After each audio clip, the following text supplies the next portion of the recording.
Welcome to the show. My guest today is Mary Cravets, who helps busy entrepreneurs and service-based professionals attract more clients and increase their income by 50% or more without working nights and weekends. Who doesn't want that? So today we're going to be talking about more clients, less marketing, how to create more leads and income by doing less. Isn't that what we all want?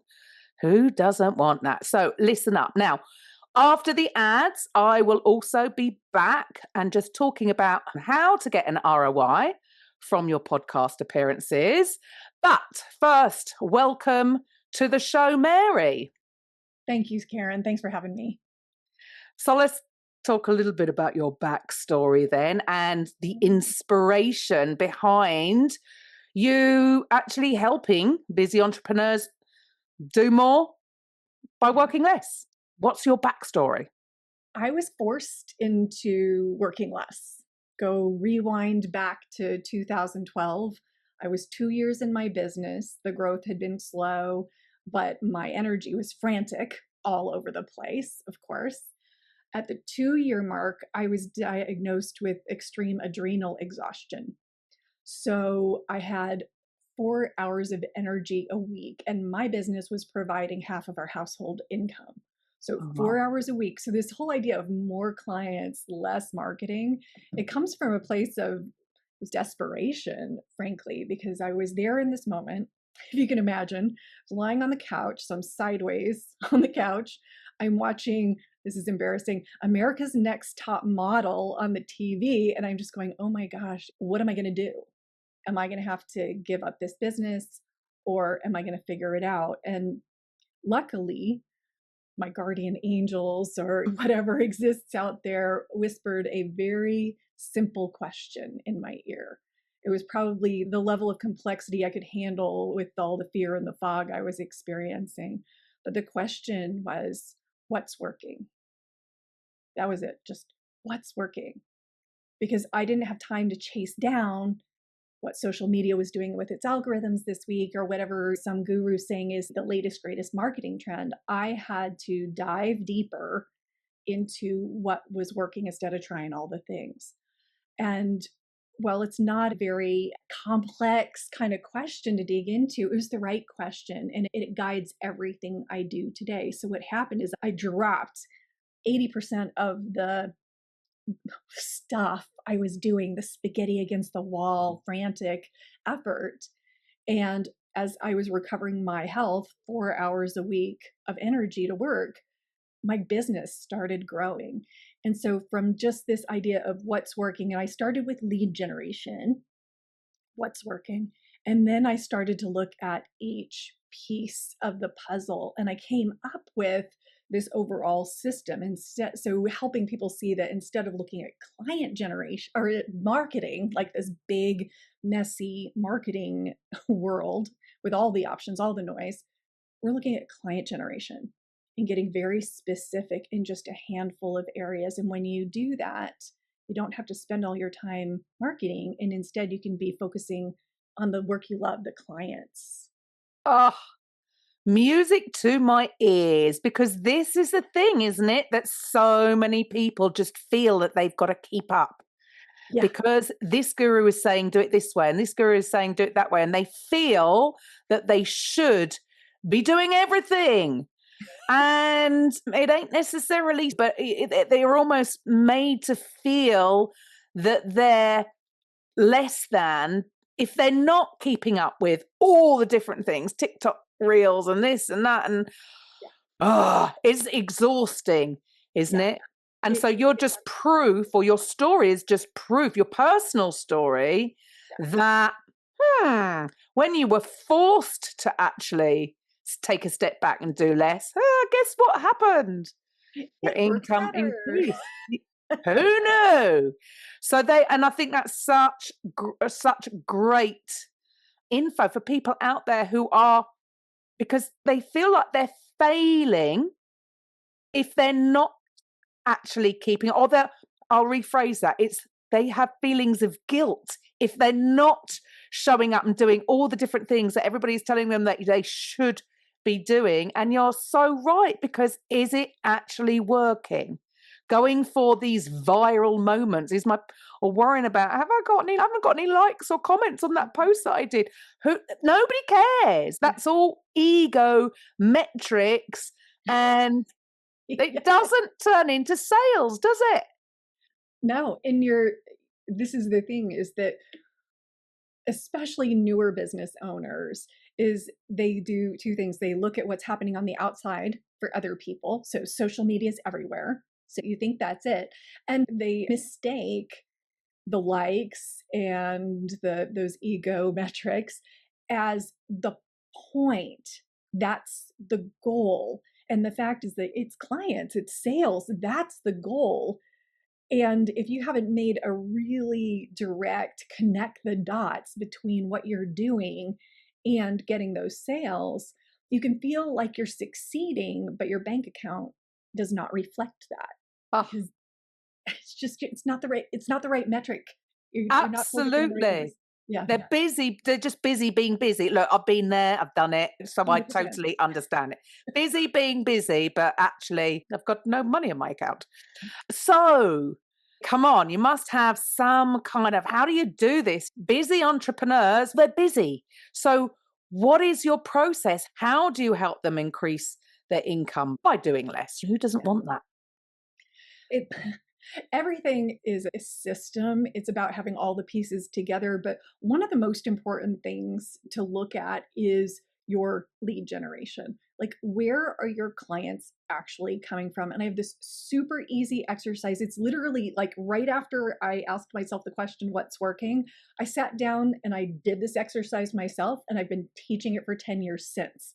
So here's the exercise. And once people do it, it's so obvious, but it's better that they discover it. So you brainstorm everything you're doing. You said people think they should be doing everything. The first thing is just getting that whole mess in people's minds of what they think they should be doing out onto paper. So all of the marketing they're doing, everything they think they should be doing, everything they're seeing advertised, like everything, because all those ideas that are just swirling are not, there's no return on investment, and it's actually sucking the energy out of you. Get that all onto paper, write it down in a list. Next to that list, make another list of your top 10 clients, top 10 paying clients, the folks who you love. If you could duplicate them a couple times over, your business would be perfect. So you've got your two lists: marketing activities and strategies, clients, great clients. And then what you're going to do is draw a line from the name of the client over to the marketing strategy that brought them to your door. And you're going to very quickly show yourself in black and white what's working. And from there, once you go, okay, these are the things that are actually producing results, then it's about getting systematic about the activities and the tracking to support those strategies. And I do this over and over with people, and I keep waiting to get in front of an audience. It's gonna be like, duh, Mary, I've already done this 10 times. It has not happened yet. And there's a huge aha. People have done things like saving $50,000 a year from this one exercise because they are like, oh my gosh, my trade show booths are getting me nothing.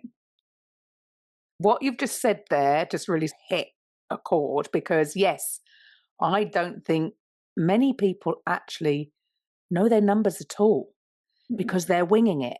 And then because they're trying all this different stuff, they don't actually know what is working and what isn't, because they're trying everything together. And then do you find that some people don't even know which method that particular client came from? I get it. Sometimes it could be a combination, because maybe first they saw a post and the second time they saw this, or the third time it was an email that is. So sometimes it might be, or you might think differently. Is it that easy to track back which part? Because sometimes they're on like a sales journey. So it was the final piece of the puzzle that moved them to take action. But actually, would it have happened if they hadn't have done step 1, step 2, step 3 in advance? Does that make sense? Yeah, absolutely. And you know what you just reminded me of is that The exercise I just described is actually the simplification of an earlier way I did it, which was, what are all the steps it Ah, has taken? Um, ah, so that's interesting. I revive that because that's a fun one, because you're right. And some people, like most of the people I work with, I'd say it's about 50-50. Half of them have been following my stuff and watching my trainings and going back to their ICF chapter and seeing me speak again. And finally, they get to a point where they're tired of not getting the clients they want. And they're like, okay, I better try something. But other people, just the click, the resonance is right there, and you just hit them at the right moment. So it is absolutely, for some people don't know mhm, what is working. Other people are able to say, I see what's working. And then others are like, it's a combination of factors. And I mm, really stay out of the whole, like, social media and the online metrics and so forth. Those I don't work with. They're frankly fairly easy to track because they're all numbers yeah, and dashboards if you're doing the right thing with them. But for service based businesses, and I focus on the niche of coaches, the number one way that coaches get clients is through referrals, through relationships. So that makes serving that industry pretty easy. yeah, absolutely. But you can't just rely on referrals, though, can you? Because there's no predictable number, or can you? I could be wrong. Oh my gosh, Yeah. I'm so excited now. Yes. So this is one of the things. So I teach a class on referrals anyway, a while ago, and I have a list of all the reasons why people think referrals aren't going to work. And one of them is exactly what you said. You can't control them. But the fact is, if you're strategic about them, and I'll give you one of the Ah, strategies within them that is really important, and that is developing center of influence relationships. So, a center of influence is someone who crosses path. Now, this is my definition, by the way, just to be clear. You're not going to see this in Webster's. A center of influence is someone who crosses paths with 10 or more of your ideal clients a month. So imagine creating relationships with 5 to 10 centers of influence. You nurture those mm, relationships, you make them reciprocal, you find a way for it to be beneficial to them as well. They send you referrals consistently. And once you are taking the actions to nurture, finding those people, thanking them for the referrals, you're going to mm. see over time, like, what is that formula of touch points and the kind of people you need to be creating centers of influence as centers of influence in your business. And they absolutely are predictable. A long time ago, number of years I will not name, I was a real estate agent and I learned this method. I was very lucky because I'd just come out of corporate America and I didn't know, I learned one lead generation method, referrals. I didn't know there Mm. was anything else.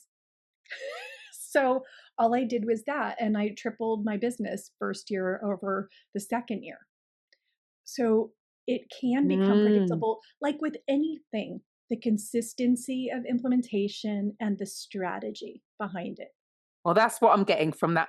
What you've just shared there is that it is going to be, you aren't going to be able to measure unless you have a particular process, a particular strategy Yep, in play. So, whether that's a certain networking group, the not right networking group for you, because there's many out there and they're exactly. not all created equal.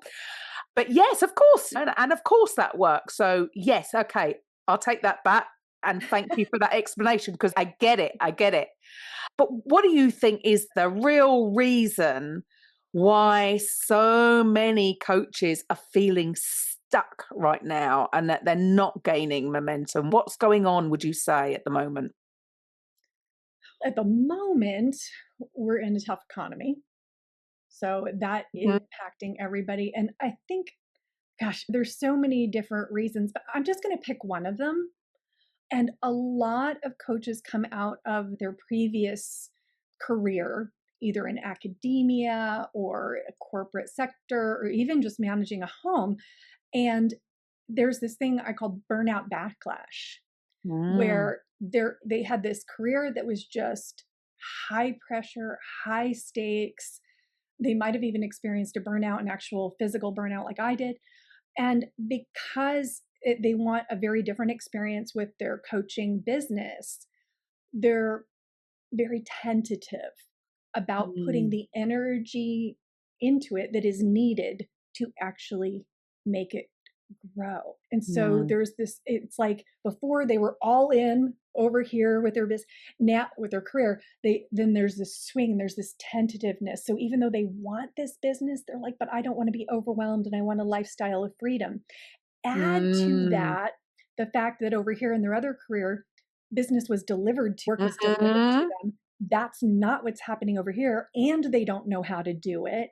Mm. Reluctance, lack of skill set. Also, let's add a little resistance to the picture and they have of sales and marketing. Yeah.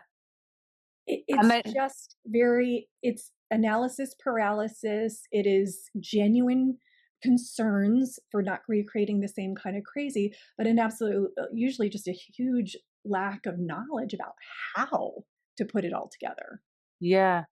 And I get that because Yeah. all of a sudden you got your own business, all of a sudden you've got to wear all these different hats. And Yeah. let's face it, very few come into it as experts in sales or marketing. And if they've been in a corporate career, they've got an HR department, they've got an advertising, they've got a marketing Yeah. budget, they've got it's very different. But what you just said there about they're going too tentatively, it's like they want this thing, but you're right, they're actually just dipping their toe in the water. Yeah. And I get it. There's a fear behind that, fear of failure, fear of success, which I never understood until maybe only a couple of years ago. And then I had a real, oh, this is what it is. Who knew? I used to almost be insistent. You're joking that nobody has a fear of success. It's a fear of failure. What are you talking about? It's, oh, okay. Now I get that side of it. Wow. But yeah, so what would you say to those people who they know themselves, they know in their heart that maybe that is what I have been doing. What would you say to them? What do you think is the real reason as to what's holding them back? I always think of specificity. Okay. So hear me out. Specificity of action. Because these people, they want this business, they want to be successful, they want to make an impact. Like, bottom line, that's one of the most important drivers, like it is for me too. And so they'll get into their day, they'll sit down at their desk, they'll be like ready to go and do something for their business, and they don't know what to do. Mm. And so they end up overworking, but not doing the Mm. right things. So the thing I'm always talking about is you have to be, you don't want to spend all your time marketing and pounding the pavement looking for a business. So that means that when you sit down to do that work, you better know what that work is. So once you take the time to say, okay, here are the hours I want to work, here's the money I want to make, here are the clients I want to work with, and just get very specific about those things, then you know how much lead generation to do. When you know your Mm. industry, which lead generation strategies are going to work for you. You always want to dive deep into what feels best for you, where you have your natural credibility and networks. And then it's about attracting the leads and then closing the leads. So when people have more specificity, then this kind of burnout backlash thing gets relieved, because when people can see in black and white, oh, look, if I put 4 hours a week into the client generation, I'm likely to build the business I want. So I can stop freaking out, stop having all this resistance, and Brilliant. actually move forward. Love that. And what I was going through my head when you were saying that is also, this is just so powerful, is the fact that when you do that, and guys, you need help to work this out. You can't do it by yourself. That is the fact of the matter. Everybody has a coach, right? Don't be afraid of taking on a coach. So Mary is here to help me go through that. And I think one of the really powerful things about what you just said is the fact that when you have this done, it's just part of your day. And the real missing link there is the fact that you can remove any emotion behind that action, because this is one of the biggest things that I'm not saying I still don't struggle with, but I'm very aware and it is a lot easier than and things were. But when you can detach yourself from the outcome, which I get when you're starting out, you want that sale, you want that sale, you want that sale. But here's where it is when you can find a way to do that, guess what happens? The sales come in. And would you, that is just, I never used to get it, used to hear it, and you think, and then when you get it, you're like, oh, I've been my own worst enemy. I was a person that was in my way because I was too hyper focused on, I need the next sale, I need the next sale, I need the next sale. Yeah. And that's that. What I'm always trying, what we're always working towards is creating a curiosity based lead generation, or I think of it as attraction, client attraction systems, because it's about, instead of promotion, work with me, which what is what the world looks like, by the way, too. So that's that whole what we see and what works disconnect. What we see out there is people shouting about their thing. And really, when you position yourself to attract curiosity, to invite participation, like the vibe changes. And one of my favorite things to do is work on messaging, like how to position yourself. And once people understand how to describe what they do from a perspective that creates curiosity, like you can just see the ownership in their Love that. body. When Love that that. happens. It is about that energy. And that's why it does. Working on yourself is just so important because it does affect how you feel. And like it or not, whether you're spiritual or not, you've got to admit there's something going on there. It is down to the energy that you're putting out. And when it is desperate, like because you need to make that sale, you're pushing it away. And when you can find that way to become detached from the outcome, oh, yeah, and I get it, easier said than done, but it takes practice. Yes. That's It when, takes practice and it takes yeah, process. yeah. So early on, so one of the things that I love to teach is a sales conversation process, because that's where people have a lot of lack of confidence. Like their energy gets really funky because it's about money, it's about not looking Mm. pushy, it's don't look like that used car salesman, but just all their stuff burbles up. And what I hear people saying is, I need to work on my confidence.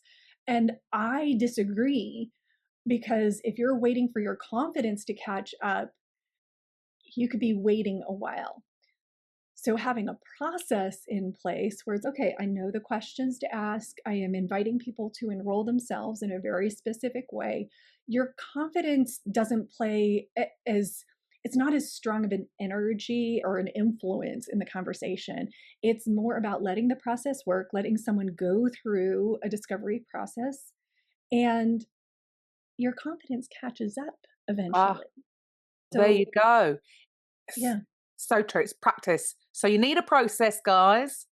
You need a process. You need the systems in place. And yeah, don't wait for when I have more confidence and I'm going to make more sales. No, do the thing and you get the energy to do the thing. That's the way it works. And not only that, I will take this out even further, because it's, in a way, is sounding okay. Once you have the process, then you're like, okay, then you spike the football and you know it forever. But Ah, one thing that happened for me, so it's like a next level emotional barrier that I crossed, is last year my systems were really working. I had everything in place. So when I was doing speaking gigs, I knew how to present. I had my referral thing. Like everything was very well documented. And beginning of last year, my mother passed away unexpectedly. And again, having everything in place, because one, I was able to take time off mm, and there was not a hiccup in my business. And two, for the things that I'd committed to and did need to show up for, I wasn't trying to figure it out. mm. I was able to step into a process, execute the process, because guess what? Even through the difficult times, sometimes we have to go to work. Yeah.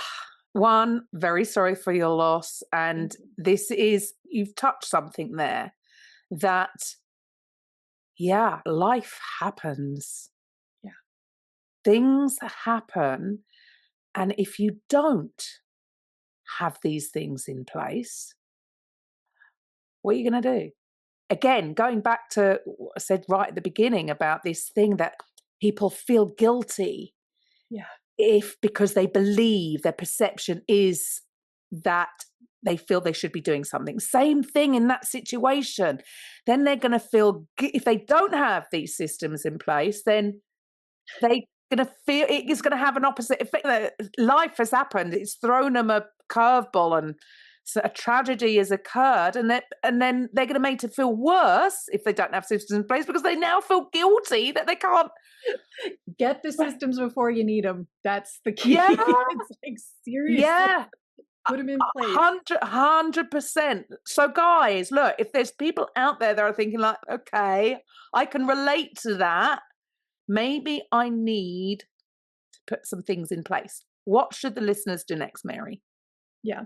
So the thing I really want to get across is that it's not any one thing. I talk about lead gen, I talk about sales, but the thing that makes this work is getting an overall client generation process and system, making sure everything's pulling in the same direction. And so I teach a free introductory class on how to create that system in your business every month. If you go to my homepage, simplygetclients.com, there's literally an arrow pointing to take the class, which is a button. So I make it very easy to find. You're welcome to join that. And luckily, if you're impatient, there's a little I'm impatient button so you can get the recording immediately. Awesome. Yeah. Mary, yeah, I'm with you. I'm already sold. It's so important. And I know because failure, that's how I've learned, through failing, but it's temporary and then you learn. And then, oh my goodness, if I wish I had all these processes and strategies in place years ago, I wouldn't be here. Yeah. So why don't you cut the journey in half?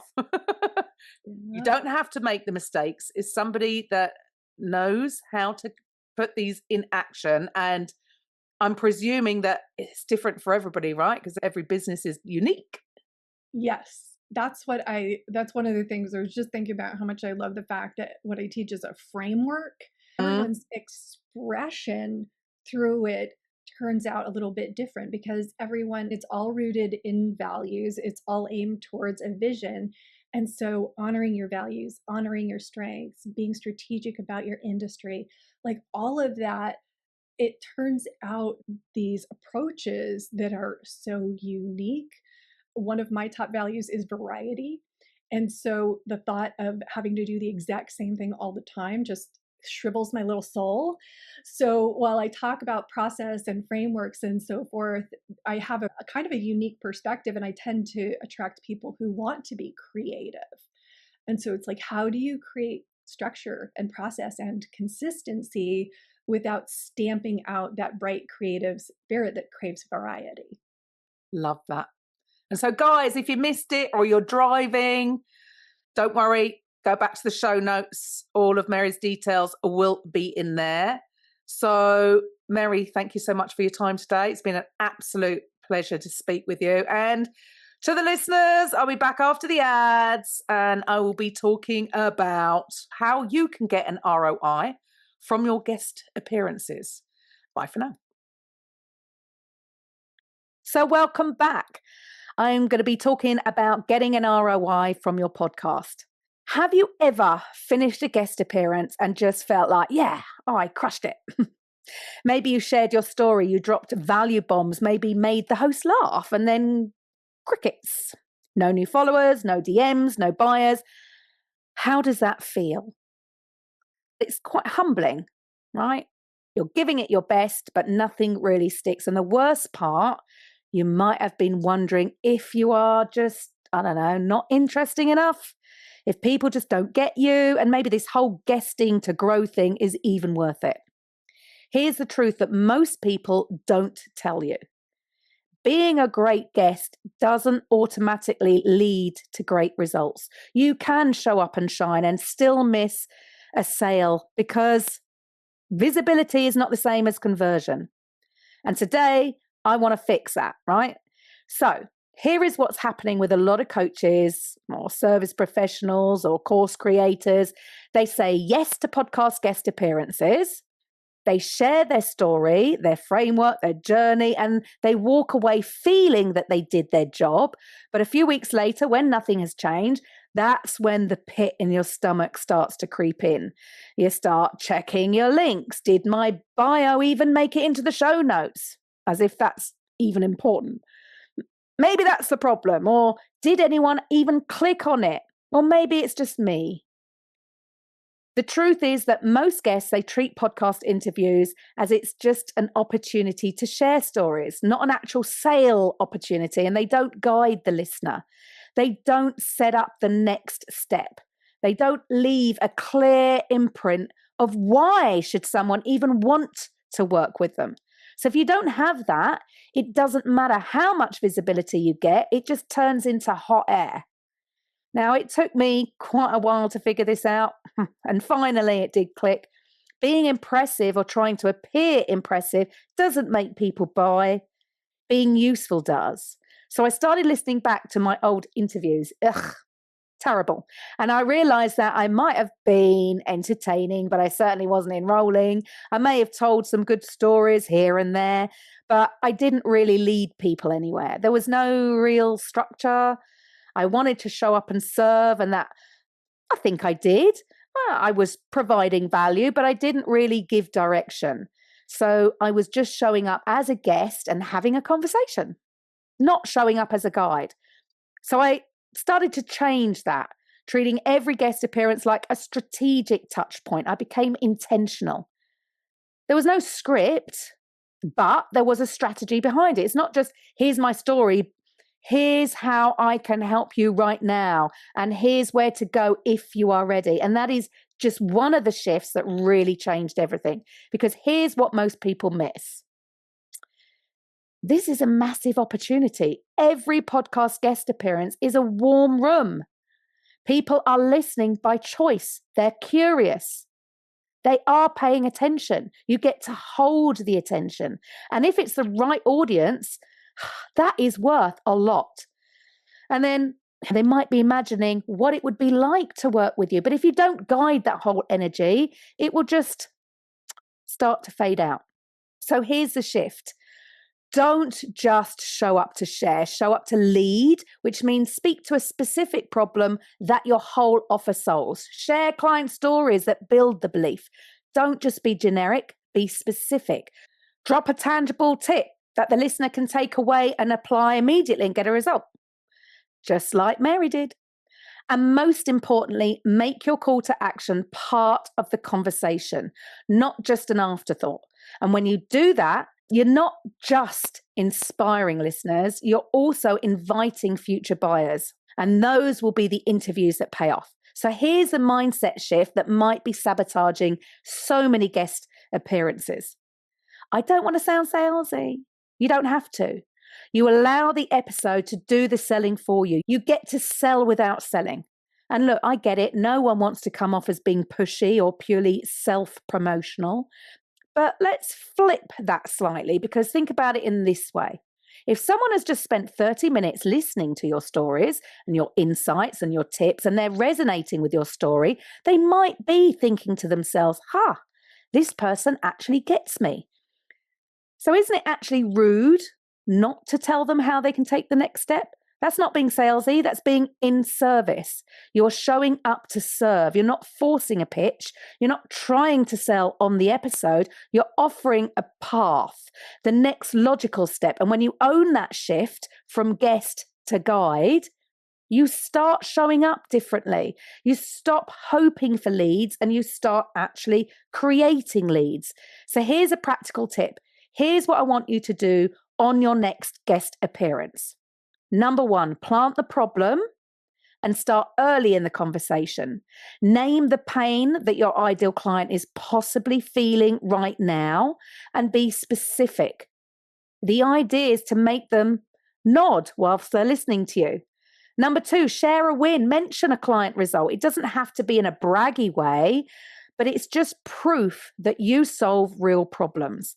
And number 3, offer a clear next step. Instead of, you can find me on Instagram, find me on LinkedIn or Facebook. Say something like, if you're listening and thinking, hey, this is me, I've got a free tool that helps you take the first step. And then just go to your insert link, right, for that free thing. No vague invite, clarity. Once they're in, then you can share with them how they can find you on Instagram or LinkedIn, because people, they want to move, but you've just got to make it easy for them to take that next step. If you've been showing up on podcasts and you've not been seeing buyers come through, this is your wake-up call. Start showing up like someone worth hiring, not just smart, not just inspiring, but strategic.